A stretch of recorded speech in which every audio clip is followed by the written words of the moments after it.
존경하는 이만섭 의장님, 선배 동료 의원 여러분, 그리고 국무총리를 비롯한 국무위원 여러분, 저는 이 자리에 서서 지금부터 약 7년 전 1994년에 있었던 북한 핵 위기 사태에 대해서 상기해보고자 합니다. 그때 미국은 분명히 북한의 원자로 시설에 대한 폭격과 전쟁의 검토를 결정했습니다. 이것은 우리 의사와 상관없이 한반도에서 6.25 전쟁과 똑같은, 아니 어떤 보고서에 의하면 200만 명의 민간인이 살해될 수 있는 전쟁이 시작되었음을 의미했습니다. 민족의 생존이 달린 그 엄혹한 순간에 우리는 무엇을 했습니까? 우리 지도자들은 무엇을 했습니까? 저는 그때를 생각하면, 그때는 야당 국회의원으로서 한계도 있었겠지만 그때나 지금이나 부끄러움과 자괴감에 얼굴을 들 수가 없습니다. 우리 모두 반성해야 합니다. 아까 존경하는 김용갑 의원님도 말씀이 있었지만 김용갑 의원님도 반성하십시오. 한반도에서 전쟁 결정이, 우리 운명의 결정이 우리 손에 있지 않고 남의 손에 있었다는 사실, 그리고 우리 이해를 반영하기 위해서 우리가 조금 더 노력을 기울이지 못했다는 사실, 그러한 무능, 국제정세에 대한 무지, 이런 것에 대한 반성을 하지 않고 오늘날 전개되고 있는 국제정세에 대해서 올바른 이해를 할 수 없습니다. 2001년 10월 8일 미군 테러 사건의 보복으로 아프가니스탄에 대한 공격으로 전쟁을 시작했습니다. 국제정세는 극도의 긴장 상태에 빠졌습니다. 그리고 국제적 분쟁 지역에 대한 이목도 집중되었습니다. 잘 아시겠지만 이러한 상황 속에서도 우리는 분단의 한반도에서 오히려 남북 화해가 증진되고 상대적으로 정세 안정이 이루어지는 것을 지금 목격하고 있습니다. 만약 94년 북핵 위기 때처럼 남북 긴장이 고조되고 있던 시기에 미국의 테러 사건이 발생했다면 미국의 폭격과 전쟁의 대상에서 북한은 결코 자유롭지 못했을 것입니다. 우리 국민들도 북한의 테러 위협으로부터 또는 미국 공격으로 발생할 수 있는 전쟁의 공포로부터 결코 자유롭지 못했을 것입니다. 그러나 우리는 오늘 국제정세의 긴장 속에서도 경계는 철저히 하되 한반도 위기를 우려하지는 않게 되었습니다. 바로 이것이, 이러한 상황이 지금까지 우리가 꾸준히 추진해온 포용정책의 효과라고 감연히 말씀드릴 수 있습니다.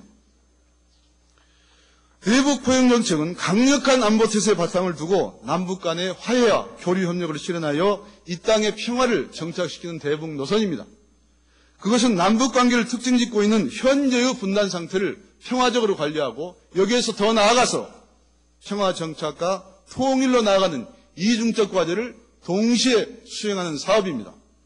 햇볕 정책이라고도 표현되고 때로는 화해 협력 정책이라고도 표현되는 이 대북 포용 정책은 우리가 탈냉전의 세계 속에서 우리 민족의 생존과 번영을 도모할 수 있는 유일한 대안이라고 생각합니다. 남북 정상회담 이후 지금까지 구체적으로 진행된 남북관계의 변화를 조금만 눈여겨 살펴보면 이전과는 확연히 다른 분명한 성과를 확인할 수 있습니다. 그럼에도 불구하고 대북 포용 정책에 대한 음해성 공격과 시비가 끊이지 않습니다. 저는 언젠가 고대 인근의 야산에 아침 운동을 나갔다가 자신을 한나라당 지지자라고 밝힌 50대 여성으로부터 이런 말을 들었습니다. 우리도 살기 힘든데 우리 대통령이 너무 북한에다 퍼다 줘요. 이렇게 말하는 걸 들었습니다. 그래서 제가 이렇게 물었습니다.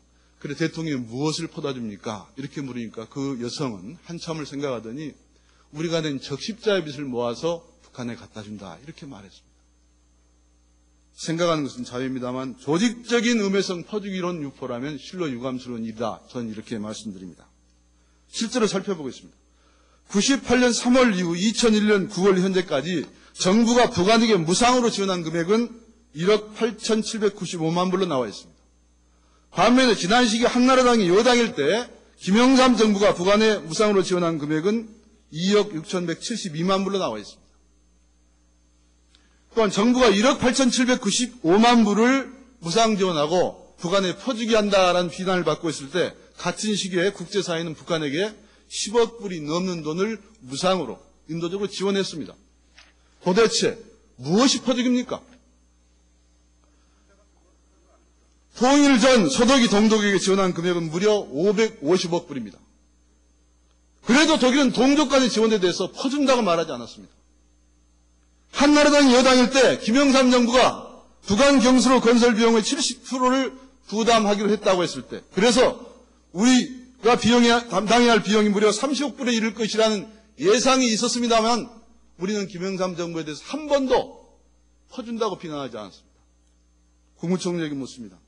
IMF 이후 우리 경제의 침체로 인해서 대북 지원에 대한 국민의 심리적 관용도가 낮아지고 있는 것은 엄연한 사실입니다. 실제로 경제가 어렵습니다. 그래서 대북 지원에 관해서도 신중해야 합니다. 그러나 다른 한편 우리는 전쟁을 방지하고 평화를 정립시키기 위해서는 최소한 이를 추구할 평화 비용이 소요된다는 점을 인식할 필요가 있습니다. 또한 평화 비용은 반드시 우리의 삶의 질을 향상시키는 방향으로 우리에게 보답한다는 점도 인식할 필요가 있으며 이러한 내용을 국민들에게 적극적으로 알려나갈 의무가 정부에게 있습니다. 국무총리, 앞으로 국민들을 상대로 어떻게 홍보해 나갈 것인지 구체적으로 계획을 밝혀주시기 바랍니다. 방금 말씀하신 대로 야당에서는 금강산 관광사업이 이른바 퍼주기 이론의 대표적인 사례라고 지적하고 있습니다. 그러나 생각해 봅시다. 지난 97년 대선에서 당시 한나라당 대통령 후보인 이해창 총재도 통일 분야 핵심 공약으로 북한 금강산 지역의 관광개발 사업 지원을 제시했습니다. 이건 공약집에 나와 있습니다. 현재 추진 중인 금강산 관광사업과 이해창 총재의 공약은 조금도 다르지 않습니다. 금강산 관광사업은 남북관계 개선을 통해서 한반도 긴장을 완화시킴으로써 IMF 사태로 위기에 처한 우리 경제 환경을 호전시키는 데 분명히 기여했습니다. 그것은 결코 퍼주기가 아닙니다. 그렇기 때문에 철저한 반공주의자였던 박정희 대통령도 71년 대통령 유세 과정에서 3차 5개년 계획이 끝나는 5년 후에는 남북 간 도로를 개설하고 남한과 북한이 각각 3억 불, 2억 불씩 내서 금강산을 개발할 수 있을 것이라고 밝혔습니다. 그때 돈 3억 불이면 지금 돈 30억 불은 좋게 됩니다. 그러나 그때 지금처럼 퍼준다는 식으로 비판하는 사람은 없었습니다. 이제 정치 공세로서 퍼주기론 종식시켜야 합니다.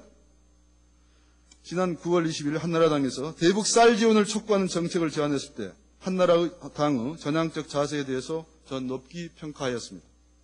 그 제안이 있고 나서 얼마 지나지 않아서 분배의 투명성 등의 조건을 들고 나오다가 급기야 이산가족 상봉 연기가 발표되자 한나라당의 대북 쌀 지원 제안은 백지화된 것처럼 보입니다.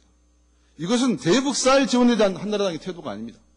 이것은 대북 포용 정책 전반에 대한 한나라당의 끊임없는 시비와 동요의 태도를 보여주는 것에 불과한 것입니다. 존경하는 선배 동료 의원 여러분, 지금 우리는 쌀 과잉 공급 문제로 고민하고 있습니다. 우리 농민들이 들판한 거리로 나와서 쌀값 안정을 요구하고 농성하고 있습니다. 반면에 북한 주민은 기와 굶주림에 허덕이면서 병 들어가고 있습니다. 인도적 차원의 지원에 대해서 정치권이 정치 쟁점화시키지 말 것을 진심으로 당부드립니다. 발레나의 통일부 장관에게 묻습니다. 지난 98년 3월 이후 지금까지 우리 정부와 민간이 순수한 인도적 차원에서 북한에 지원한 쌀 등의 지원 규모가 3억 1,478만 불인데 비해서 국제사회의 지원 규모가 아까 말씀드린 대로 10억 불을 넘고 있습니다. 우리 민간과 정부의 대북 교류와 인도적 대북 지원을 확대할 의향과 방법에 대해서, 특히 민간 부분의 교류와 인도적 대북 지원을 확대할 의향과 방법에 대해서 답변해 주시기 바랍니다. 안보는 산소와 같다고 합니다. 공기와 같다고 합니다. 그만큼 소중합니다. 특히 남북이 대치하고 있는 우리나라 같은 경우에 안보처럼 중요한 말은 없을 것입니다. 그러나 안보를 정치적으로 이용한 사람들이 있습니다. 포용 정책에 때문에 안보에 구멍이 뚫렸다고 말하는 사람이 있습니다. 심지어 방금 이 자리에서도 친북 세력 운운하는 사람들도 있습니다. 저는 이렇게 묻고 싶습니다. 과거 정부에서 안보를 정권 연장에 이용하거나 민주인사 탄압에 이용하거나 심지어는 선거에 이용한 사람들이 민주란 말 감히 입에 담을 수 있는가? 안보란 말 감히 입에 담을 수 있는가? 이런 생각을 저는 말씀드리지 않을 수 없습니다. 안보는 국민의 생명과 재산을 지키며 국민의 삶의 질을 높여주는 것입니다. 진짜 안보는 뒷전에 놓고 무너지게 만들었던 안보를 정치에 이용한 정권이 우리에게 무슨 교훈을 남겼는지 벌써 잊은 것은 아닌지 궁금합니다. 관련하여 국방부 장관에게 묻습니다. 과거 우리는 남북 간의 군사적 분쟁이나 갈등으로 수많은 국민과 군인들의 인명이 희생되었습니다. 80년 전두환 정부 시절부터 현재까지 약 21년 동안 남북 간의 군사적 분쟁 등으로 우리 국민이나 군인이 사망하거나 부상한 사례에 대해서 연도별로 총 규모를 밝혀주시기 바랍니다. 저는 그동안 국내 정치와 남북 관계를 관찰하면서 권력을 독점한 정권이 통일 문제를 국내 정세에 고의적으로 이용하는 것이 가장 큰 문제라고 생각했습니다. 그러나 지금은 권력을 독점한 정권의 문제가 아니라 권력을 나누어 가진 여야 간의 상호 간의 문제인 것입니다. 제가 보기에 김대중 대통령은 남북 간의 당국자 간 회담을 상설화하고 이산가족 문제 해결하고 경원선 연결하고 개성공단 1단계 공사 정도 마무리 짓고 남북 군사 직통 전화 가설하는 일을 성취시키면 그 다음 과제는 다음 정부가 맡아야 할 것으로 보입니다. 아마도 남북연합 제안 같은 경우도 다음 정부에서도 어쩌면 실현되기 어려울지도 모르겠습니다. 통일은 긴 시간이 걸립니다. 그에 앞서 우리 민족을 전쟁의 위협으로부터 해방시키는 평화 정착만도 10년 이상 걸릴 수도 있습니다. 이제 다시 남북 문제를 국내 정치에 이용하는 그런 일은 없어져야 할 것입니다. 국민 통합에서뿐만 아니라 민족 문제 해결에 있어서도 중대한 난관으로 작용하고 있는 것이 또 하나 있습니다. 바로 여야 간의 비생산적인 갈등 구조입니다. 어려운 일이지만 이 문제의 원천적인 해결을 위해서 모든 정치 사회 세력들이 남북 관계 개선을 자신의 이익으로 간주하거나 최소한 손해로 받아들이지 않을 동의 구조를 만들어 나가야 합니다. 이를 위해서 여야 정치인들이 대북 문제를 주제로 합숙을 해가면서라도 공유 영역을 넓혀야 하며 정부는 각각의 정치사회 세력들이 남북관계 개선에 자기 역할을 충실히 하도록 인내심을 가지고 배려하는 노력을 경주해야만 할 것입니다. 이를 위해서 정부는 야당에게 보다 적극적인 협조를 요청하고 필요한 정보를 충분히 제공해야 하며 정당은 정당 스스로 남북관계 개선에 기여할 수 있는 길을 찾아야 할 것입니다. 그리고 국회는 국회 차원의 남북협력 사업을 적극 추진해야 할 것입니다. 지금은 우리가 민족 화해를 위해 스스로 변화할 것이 무엇인지 겸허하게 반성할 때라고 생각합니다. 끝으로 한반도 주변 정세와 관련된 정책을 몇 가지 제안토록 하겠습니다. 우리는 지난 세기의 불행과 고통을 씻어버리고 이제 한반도의 지속 가능한 평화체제 구축에 나설 때가 되었다고 저는 생각합니다. 이를 위해서는 남북 간의 평화 정착도 중요하지만 한반도를 둘러싼 동북아시아 나라들의 연대와 협조가 선결적 과제라고 믿습니다. 향후 동북아 지역과 세계 안보 협력의 주요 변수가 될 테러 문제를 효과적으로 대처하기 위해서 조속한 시일 내에 테러 방지법을 제정할 용의는 없는지 행정자치부 장관께 묻습니다. 또한 동북아시아 지역의 평화와 협력을 획기적으로 정립시키기 위해서 한국, 일본, 중국, 북한 등 동북아 국가들이 참여하는 그래서 과거 역사에 대한 올바른 평가와 반성을 공동으로 담고 미래의 평화와 연대 협력의 내용을 공동으로 담은 그런 동북아 평화 선언의 채택과 더 나아가서 유엔을 통한 평화 교과서 채택이 필요하다고 생각되는데 이에 대한 외교통상부 장관의 의견을 물으면서 본의원의 재정부 질문을 마치도록 하겠습니다. 경청해 주셔서 감사합니다.